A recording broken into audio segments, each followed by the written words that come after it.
Hello, magandang umaga. Dito naman tayo sa today's update sa painting job natin dito sa isang bahay. Alright, today January 24 at 10:32 AM. Okay, magbibigay tayo ng update na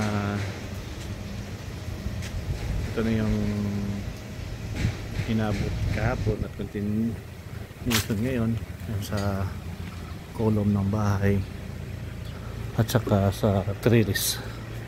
So napinturahan na rin ang ceiling dito sa area, pinturado na rin ang ceiling. Okay. Itong wood frame ng door, pipinturahan natin yan ng stain. Pinturado na. Ang kulay po ng ceiling natin ay, ang kulay na ginamit natin ay totally white by Davis. Pero ang mga moldings natin ay pure white.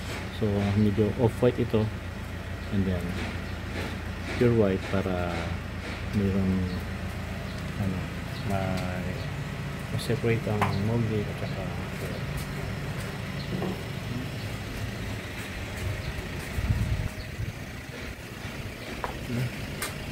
so yung mga boys natin ngayon dito sa side ng bahay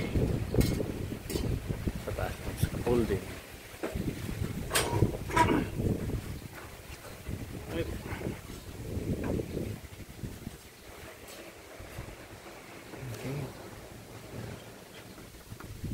Baka mamaya pinturahan na to ang buong wall ng bahay na to. Yung pintura na ginamit natin is kasama na yung waterproofing para tumagal ang pintura at also ang bahay ay hindi napasukin ng moist dahil naka waterproof na. Right, so marami pang pipinturahan, malapad pa. Stay tuned. Don't forget to like and subscribe. I thank the Lord for this new project na binigay sa atin for 2025, the month of January.